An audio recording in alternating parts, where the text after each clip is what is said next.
Welcome to the Table Podcast, where we discuss issues of God and culture, brought to you by Dallas Theological Seminary.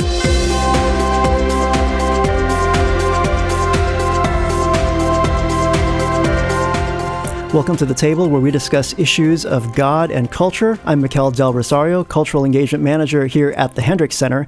And our topic on the show today is Lessons from Egypt. We're going to hear a pretty interesting story today and see what it's like to meet with Egyptian leaders in the church and find out what Christians need to know about Islam and Christianity in Egypt today. And we have two guests in studio today. My first guest is Dr. Darrell Bock, Executive Director of Cultural Engagement and Senior Research Professor of New Testament here at DTS. Welcome, Darrell. Pleasure to be here. So happy to have you and Mark here. We've been trying to get you guys in the same place at the same time. It took a while, didn't it? That's right. Only time we see each other is when we're off campus. So true. And the second guest in studio is Mark Yarbrough, who is the VP of Academic Affairs, teaches in the BE department here at Dallas Theological Seminary, and is president-elect of Dallas Theological Seminary. So glad to have you on the show. Always happy to be here. Yeah.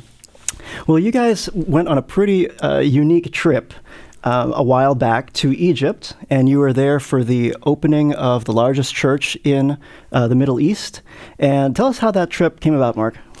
Well, we have a mutual friend. His name is Joel Rosenberg, and that is a name that I know is familiar to all sorts of people for all sorts of reasons, to be perfectly honest. Some folks have read his plethora of wonderful novels. He is just an exquisite writer. He is also a strong believer, of course, and has a heartbeat for the Middle East, for all people. And the Lord has placed Joel in some very unique moments in history, working in political consultation with a variety of countries. And it's safe to say that even his writing has led to many invitations with political figures because of his writing style and some of the characters that he designs and portrays. His writing is right out of real life and what is happening in the Middle East right now. And so he had a very unique invitation that came from the president of Egypt, President El-Sisi. His technical name, I suppose, is President Abdel Fattah El-Sisi, but most people reference him as President El-Sisi. That invitation came because of the dedication, actually, of a Christian church and a mosque that was being built by the government with some surrounding funds that were also came from individuals. But in many ways, as it relates to our topic, the president was making a pledge, a very public and possibly even dangerous pledge to the Christians in Egypt. And so Joel had an opportunity to bring together 10 or 12 individuals to participate and kind of in many ways represent Western evangelicalism and to go there for that celebration. Darrell, you want to kind of add to that that invitation we received? It's part of a longer sequence of meetings that Joel's been a part of that have involved many countries. For several years, by the way. For several years in the Middle East. Joel is a Messianic believer who has moved to Israel, now lives there. Well, he actually, talk about a commute. He commutes from Israel to the United States on a regular basis and has been involved in several of these discussions in several countries. But the one in Egypt was particularly significant because it represented a response to a bombing of Coptic churches in Egypt and was his way of signaling that he wanted a different kind of nation. And so we went as a delegation and were involved in several meetings, including with Pope Tewodros II, who is the leader of the Coptic Church. The major denomination in Egypt is Coptic. Christians make up about 10% of the population there. Muslims make up the remaining 90%, so they're definitely a minority. And then we also met with the leader of the Protestant churches at the same time, well, in separate meetings, but during the same trip. And this took place in January of this year, 2019. And we were there for 3 or 4 days, in and out of these meetings, attending these dedication ceremonies. We went to the dedication ceremony both at the Christian church and at the mosque, because they're located in Cairo's building a new administrative or governmental district. That's actually what was going on. And they placed these two centers of worship in the new administrative district. The UAE is actually in the process of doing something similar. And the UAE is the plan is to have a mosque, a church, and a synagogue all in the same basic area to try and portray, and this is the case in some Muslim contexts, to try and portray at least an attempt to have these three historic faiths be able to function side by side with one another in the national context of the particular nation in question. So that's the backdrop for what's going on. Okay. Here. And so the celebration that we were at was the dedication of these two buildings in response to, as you said, Darrell, the bombing. It occurred in terms of January 6th, which is the Coptic Christmas date. So Darrell and I had an opportunity to have two Christmases. It was great. Okay. We celebrated one here, and it was we joked there was some level for us personally, some wonderful comedy. We got on the plane and we're flying over there, and Christmas music is still playing because Christmas is celebrated by many, many people, not just Christians in Egypt. I mean, it permeated the airports. I mean, everything that commerce and trade is all about Christmas, even in Egypt. Yeah, so we were on a train. To fly over there, we had to transfer. I think we transferred from Rome, and we got on this Italian flight into Egypt, and there are a lot of things that were funny about that. We were told the ticket said first class. It was coach. I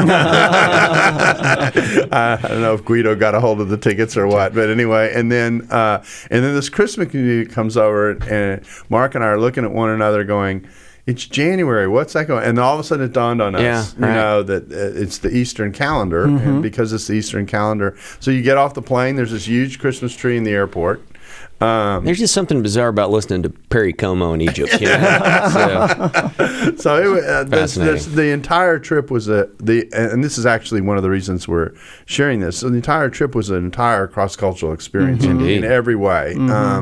We got to visit the pyramids, which was stunning. They're just stunning. It's to think about how long they've been sitting there, and then, well, the thought of just that Moses saw these pyramids exactly. That gives a reality check for us. Exactly right. Yeah, and then we went to the Egyptian Museum, which is one of the most famous antiquity sites in the world. They're actually in the process of building a new Egyptian antiquities building that will be. It's going to be stunning. Yeah, fabulous when it's done. So that means we're going back to Cairo at some point.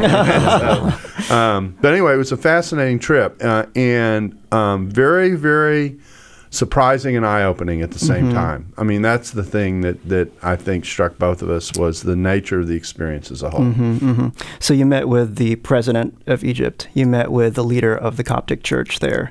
And then you also met with the president of the Protestant group there. Is that right? Yeah, well, we didn't actually formally meet with the president. We were supposed to, but that didn't end up working out. We did attend all the events that were involved, and in fact did so in such a way that when we went in to dedicate one of the buildings, I can't remember now, I think it was the dedication of the mosque, I literally was as close to the president as Mark is to me. We were all, the delegation was all brought together and brought to the front so we could see everything, very, very directly. And as he went into the mosque, we were literally the group around where the president was. Wow. We were able to greet him, but we did not have a sit down with him. Yeah. Joel has had that on 2 other occasions. That's right. Where he has been invited to participate. Also had a very interesting discussion at that same moment with the general that is the highest ranking official in that regard. And he was very appreciative of an evangelical group being present because of what they are attempting to accomplish in regard to peace and respect in the nation. So it was a very, it wasn't just symbolic. It it represented many different things for President al-Sisi of his leadership for the people in the nation. And this was supposed to be a Christmas gift of his to the Christians, is that right? Correct. Yeah. Yes. Once these bombings took place and they devised this way of dealing with it and putting it in the administrative district, which is symbolic. I mean, that's part of what's going on here. They went about, they raised the money, designed the buildings, and did it all in 18 months. Wow. In Egypt's not an easy place. I mean, the choice to do this in this way, in the face of, in the attitude of some, is something that is to be fought. And so, one of the things that's became very clear is how tenuous all these moves are when they're undertaken. Right. And we sometimes in the West hear all kinds of things about the nature of the oppression coming from the government in these countries, but there is a real, tooth and nail, life and death struggle going on for who owns the heart of the country, and that's just part of the reality. That was part of the eye-opening part of it. The irony of this visit was, at the very same time that all this was going on in Egypt, on 60 Minutes here in the States, a special was being aired that focused on President al-Sisi, but what they concentrated on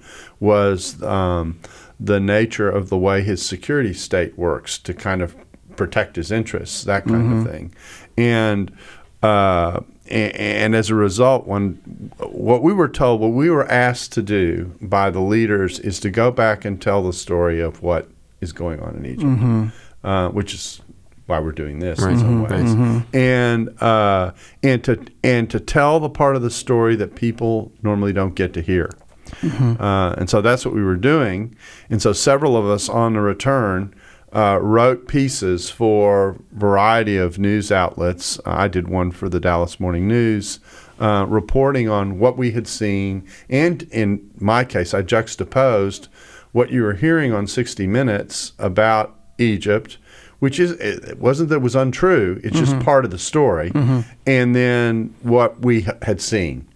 And put those next to one another, which shows the complexity of aspects of the social and political realities in the Middle East. I was going to say, in all fairness, we saw a snapshot in a 3 or 4 day window, but it did open up a door for us to see the complexity of what President al-Sisi has to deal with. I mean, so realize when we are in these moments, we had heavy security. There had been a bombing the day before we arrived, just down the road from where we stayed. We never felt at risk, but there is a complexity in the culture because of an age-old clash of religious systems.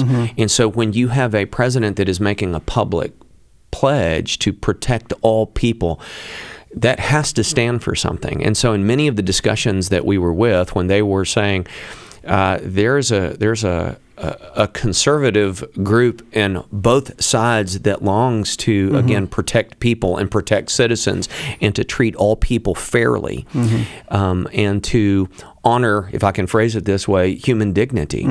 That was also one of the tensions, because in the midst of this investment that the president is doing, and obviously his background is of a military leader, so that's part of the 60 Minutes piece as well.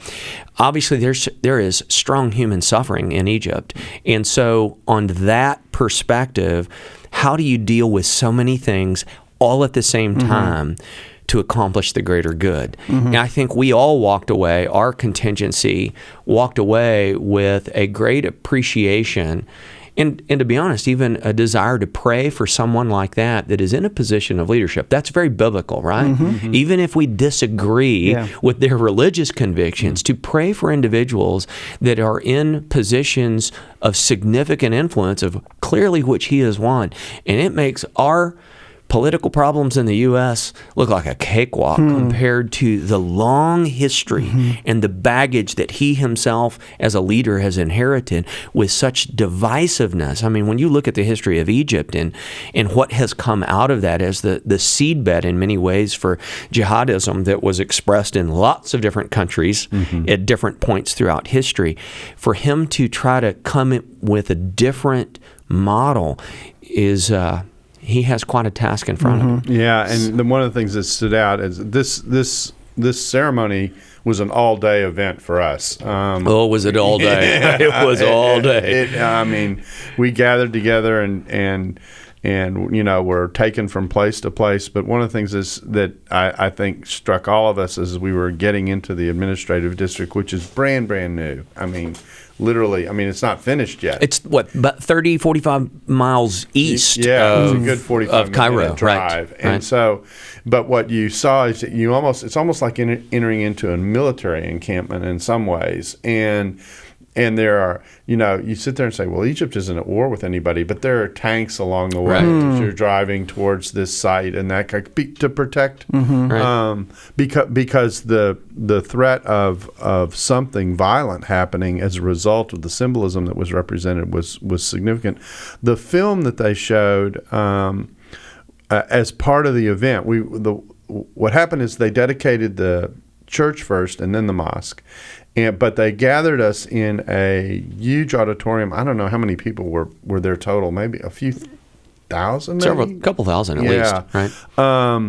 Anyway, they did this film, and this film was about New Egypt trying to live in some level of harmony together. Right. Was basically the thrust of the film. And they had, they had their key entertainers. We didn't know who any of these people were, but some of the pop stars in Egypt were there. It was a big deal. Everybody knew who they were. They had been on television and on radio, and that's who they used to try to voice this message to the public. And it was so controversial that only certain Arab leaders showed up with the event because other Arab leaders didn't necessarily want to be identified with what it represented. That's a huge issue. Yeah. That alone tells you of this division in many Muslim countries, of those that would come to participate to see what is attempting to be done here, a message point that is being made,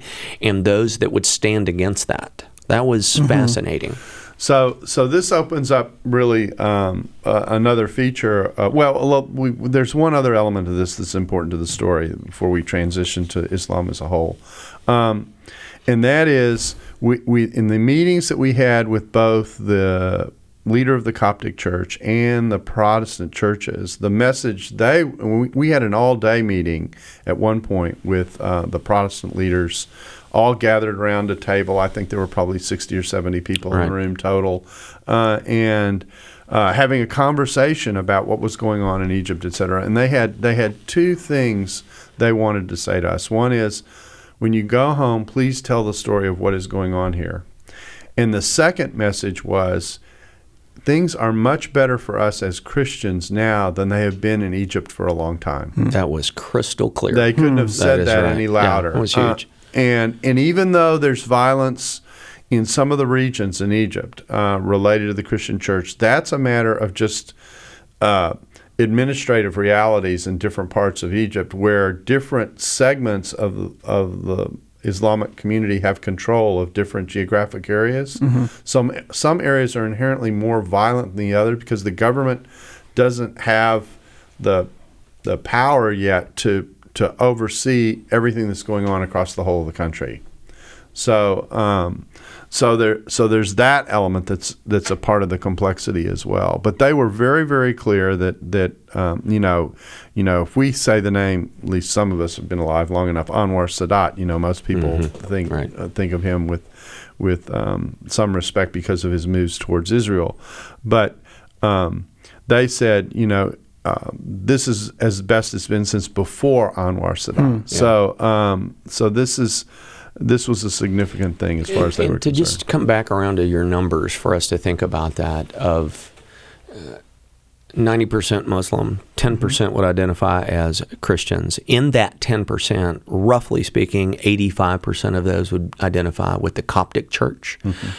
The remaining 1.5%, if you will, would be divided between Catholics and evangelicals. The Protestant would use that term of evangelical churches, and this group that we met with are very influential leaders. These are not they're not hidden in the background. They're very public figures, many that are serving in strategic positions of office that we met. And so there is a growing, not just in regard to the role of the church, but the positioning of even evangelical leaders within governmental structures. That is something else that we saw, that part, I'm following up on what you're saying, that it's probably better than it's ever been for that generation to see Christians that are in strategic positions interacting with other folks was something that they wanted us to be able to tell that story. And getting able to, being able to meet with these governmental leaders at the same time and so that there's a conversation going on. There's another thing that's significant, and I'll let Mark tell this story because this deals with the leader of the Coptic Church and the heart of the leader, because, one of the things that happens when you make these trips is you meet someone and they're connected to a denomination. It's a denomination you're not very familiar with. I mean, that was my first exposure to the Coptic Church. We were all reading up on our Coptic theology, seriously. And so you walk into these meetings and you go, you don't know what to expect. And the discussion opens up, and here's what concerned the leader. Mark, I'll let you tell that story. Yeah, you bet. It was a fascinating meeting, and maybe we'll be able to embed some pictures along the way as we're talking about this. So meeting with Pope Tadros, that is his name, Pope Tadros II, to be very specific. He is a very compassionate man. Once you get beyond what most of us in our evangelical roots that are in this group, in terms of his dress and his garb and an entourage that enters with him, it is a big deal. And obviously, we learned an awful lot about the Coptic language of going to Coptic Mass. That was an event in the evening. One of the things that he said, which was very powerful, it really was, he was very appreciative of our visit. You could certainly tell the relationship that he has between the Protestant leader that we spent time. They are very, very good friends, have great admiration and respect for one another in terms of their position of leadership. But one of the things of all the things that we could have talked about, we didn't spend an awful lot of time talking about the dedication of the Cathedral of the Nativity, which is the name of the church that was dedicated. We didn't talk about President El-Sisi. He wanted to talk about the children. And I'll never forget this moment. And there was a shift as we were all asking our questions. We could all kind of ask a question just going down the line, and he would respond. And you could tell his heartbeat. He wanted to talk about the valuable role of Sunday school in the church. Wow. Concerned about biblical teaching in the church. And the education, that's what he kept referencing it as, of Sunday school as an opportunity to educate the generation coming up. So he wanted to talk about what we're doing, what we see the role of Christian education plays, and how to prepare another generation. Well, you're talking to two guys that, whether it's graduate school or whether it's K through 12, that's part of our heartbeat, right? That's what we all do, sitting right here at this table. We want to be involved in that educational process to teach people about Jesus. Yeah. And he talked about some things that they're doing. He made reference to VBS. It was almost a discussion of something that many of us are familiar with, something like Awanas or something like that for kids. He talked about a process of that. He showed us a curriculum that he'd had a team writing on. I mean, you could tell he lit up when it came to how do we equip the next generation of believers in Jesus to know him better and to know his word. I mean, it was very encouraging. Think about that in a context where there's been so much persecution and so much suffering. Yeah. I mean, it was very, very impressive. And the Protestant meeting was very, very similar in terms of, one of the challenges, one of the things that's changing is that in order to worship in Egypt, you've got to be able to have churches that are appointed and recognized. I mean, that worship has been going on, but really to have it be protected and safe and that kind of thing, the government's got to. Well, the government's in the process of recognizing hundreds of churches in Egypt right now. And before that was not happening, and so just another sign of the indications of change that are coming in the country, where there's an effort to try and recognize and protect the Christian presence. Now, there's one other thing about the Middle East that needs to be said, and that is their view of religious liberty is not our view of religious liberty. And what I mean by that is, for them, religious liberty is if you are born a Christian, then you have the right to worship as a Christian. That's acceptable, and in the highest and acceptable form, generally speaking, in the Middle East, if that's recognized, that's what it means. But what you're not allowed to do, and this is how it's different than the West, what you're not allowed to do is to proselytize or to bring someone over. You can't. The effort to try and move someone from being a Muslim to a Christian is not allowed. I mean, it's against the law.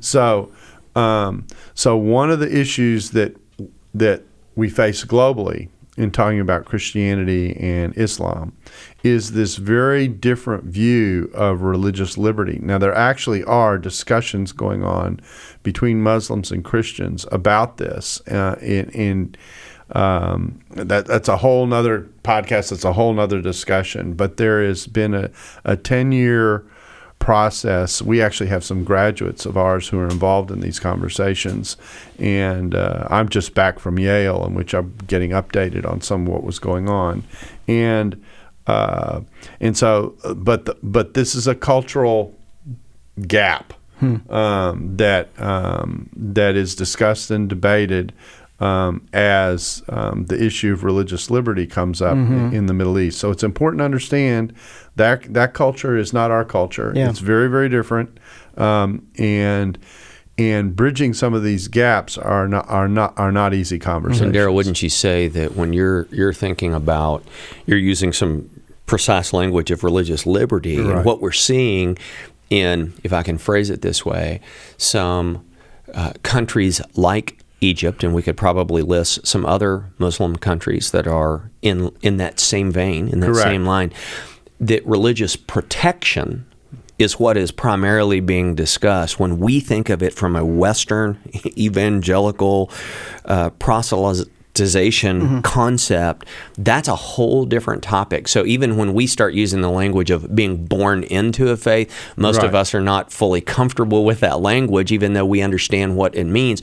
They're talking about just a baseline level of protection of individuals and giving rights and privileges for certain groups to worship under the protection of the law. Because the environment otherwise might be hostile. That's right. And so then it does beg a second level question, which I'm with you, that's a whole nother topic, especially in Muslim countries, because when you are seeing strong levels in other places of persecution, which has clearly been part of Egypt's past, which is still part of Egypt's present, is that how then can you have in that model an appropriate dialogue about faith?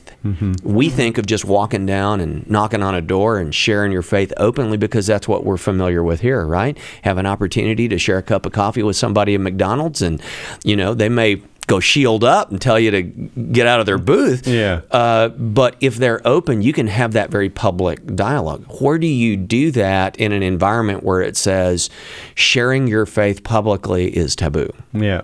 That's a whole other dialogue. That's exactly right. But in that context, there are some fascinating discussions because of this level of persecution that is happening in other places.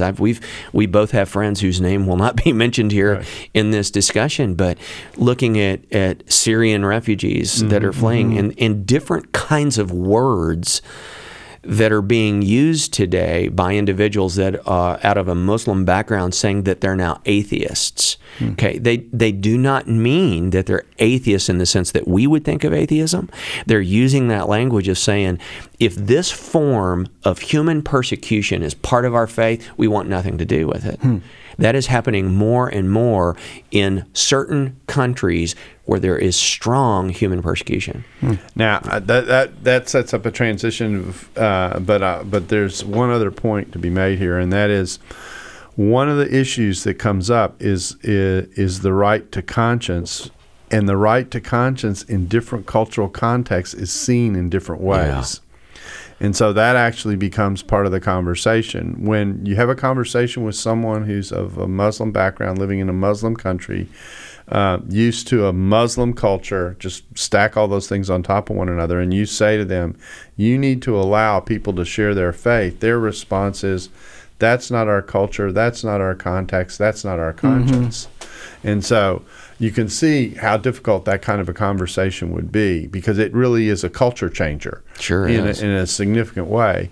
So, but those discussions are happening in some places, which is interesting. And it's happening in some pockets of the Muslim world. The other thing that reinforces what Mark just said is there is a huge Christian revival's not the right, may not be the right word. There's a huge Christian growth happening in places like Iran, right, through broadcasts that come into the country.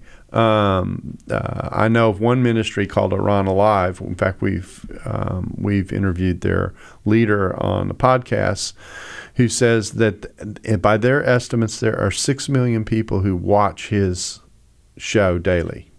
I mean, that's 6 million. 6 million. I mean, that's not chump change. So very, very significant. But you can see how that fits strategically in a culture that says don't share relationally, That's right. But the dissemination of information, that's like a book, that's like a television broadcast. And so some very mutual friends that we all have are intimately involved in the proclamation of the gospel, utilizing the airwaves, and it is having some stunning effects. Yeah. So the part of the point of this is to say that the engagement with Islam in the Middle East is a much more complex operation in reality than most people are aware of. You know, and some people, when they hear the word Islam, all they can think of are terrorists. And the reality is that Islam itself is much more complex than that. The analogy I like to make is, if you walk down the street anywhere in the United States and you use the word Christian, okay, think about the varieties that you might run into. You bet. You know, you've got a spectrum of what that might mean to certain people. And especially today versus 50 years ago. Can you imagine what that would be, the same topic? Exactly with right. Islam? Yeah. And so you say Islam in the Middle East, you've got the same kind of varieties that you're dealing with, and that introduces realities and complexities that people have to interact with as they think about that region of the world. And also think about with globalization. So I was just reading this Pew report on Islam, as a matter of fact, and it was just talking about some of the same variations that we see with generational moves here in the U.S. as it relates to Christianity and faith. It's the same issue at some level. You're watching older generations and their commitment and their level of understanding of the Quran. Younger generations are wrestling with that. They're not as attached. They're getting information from other cultures. So there are very interesting things that are happening within various countries, even based upon their technological attachment to the rest of the world. See, one of the things that's happening, and this is yet another topic for discussion, is with the opening up of technology, the way in which information gets shared. A line I like to use is, the world is both bigger and smaller simultaneously. There are more of us, but we're also more tightly connected. And because of that, information exchange is generally speaking more open. Now, some countries try and control this because of the forces that it unleashes, but everybody is exposed to things in a multicultural way that generally speaking, even a generation or two ago, wasn't happening. Most cultures were much more monoculturally structured than they are now. So everybody across the world is having to cope with various forms of pluralism. Right. And that's impacting, because there are more choices out there, more of what people are aware of, that's impacting the way people process what's going on around them. Because if I can say it this way, the default isn't necessarily a default anymore. And that default shifts depending on what culture you're in. So if you've heard me use the word complex how many times in this discussion, this is why. And everybody's having to cope with this. The church is having to cope with this. The church in the West is having to cope with this. Islam's having to cope with this. Judaism's having to cope with this. Right. The Asia's having to cope with this. Everybody is coping with it. And one of the pushbacks that you see is people saying, I know my world and my culture, and that's where I'm staying, and I don't want this. I don't want what I feel like is an incursion into my world. That's the way some people are reacting. Other people are going, you can't stop it, so how do you deal with it? And those are the two core reactions that we're seeing to what's going on around us. There's a lot of important, for lack of a better description, sociology going on in our world that definitely impacts us, but we tend to not think about it because it almost operates underground. And that's important for us as believers. Exactly. Obviously, when we start thinking, and how many times, Darrell, have we had this discussion? Okay, we've had this talk before of we're called to be ambassadors, right? We're salt and light. All of the wonderful, beautiful metaphors that show up and are used in Scripture to talk about what does it mean to be a believer rubbing shoulders with other individuals that are not believers. And that's now the culture in which we live, even here in the U.S. And so it's a great reminder for all of us to remember who it is that we represent in the midst of all that. And I think that was a reminder to me personally, even in this trip, and as we began to think and process, we processed in the plane all the way home of how do you even wrap around this? I am as you can even hear in this discussion, I'm not an expert in Islam. I am not an individual that has mastered Muslim theology and how to best engage and talk. But I can see where it's very important for me as a believer in Jesus Christ to be able to connect with another human being, to appreciate who they are and the world in which they've come out of. It's not my culture, but I have an opportunity to reflect the Savior even in my care and compassion and appreciation for who they are as another human being. And another thing that we certainly got a glimpse of is the global nature of the church. I mean, you walk into these rooms, these are people that you've never seen or met before. That's they right. don't. In many cases, if they speak your language, they barely speak your language, and vice versa. And yet, there is this connection that you have with them, and That's the right. Lord that takes place. And in the midst of your conversations, and then we went to a Christmas service together, Christmas service in January together, and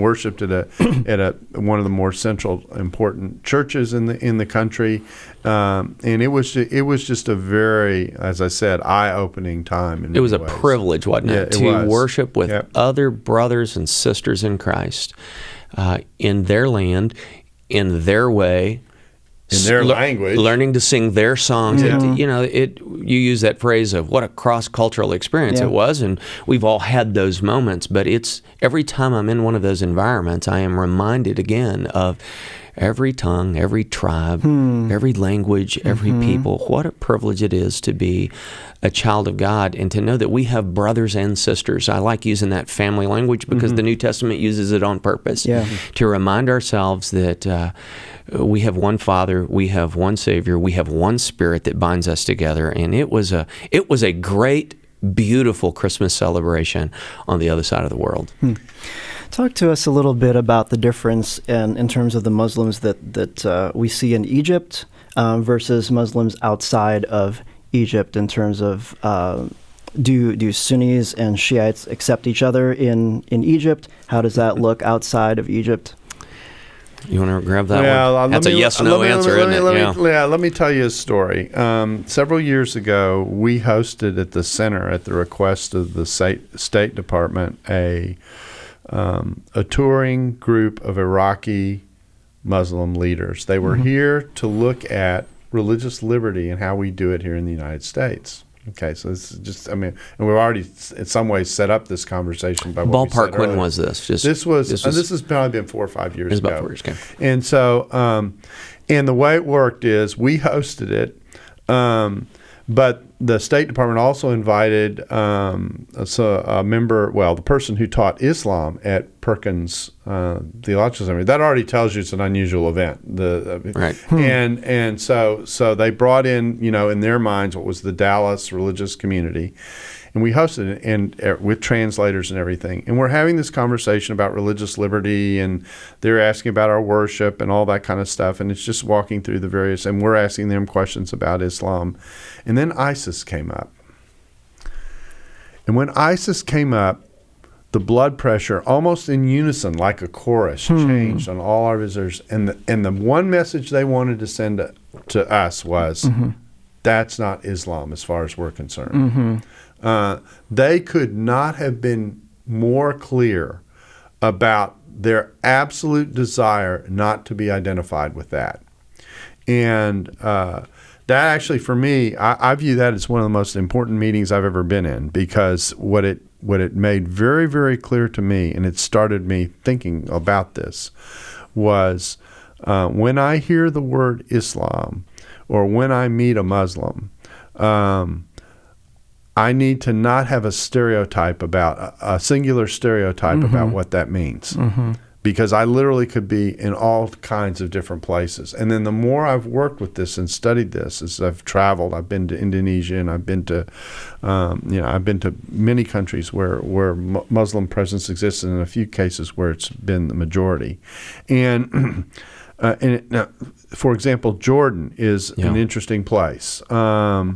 Jordan does a lot of stuff that attempts to cooperate with the Christian presence in the country. It's not hostile, openly hostile to Christians. Egypt is an example. The UAE is going in this direction as well. But there are other places where to be a Christian is to be at risk. And so you've got this spectrum that you're dealing with. And so I think it's important for people to understand when they hear about Islam of getting some sense of the fact that different Muslims react to different things in different ways. The other time when this hit me in major way was we did a tour of Turkey. This would have been back in 2003 or 4. And we spent 3 weeks in Turkey. And we go to Istanbul. It's just my wife and I. Yeah, it's one of those sabbatical experiences. So thank you. And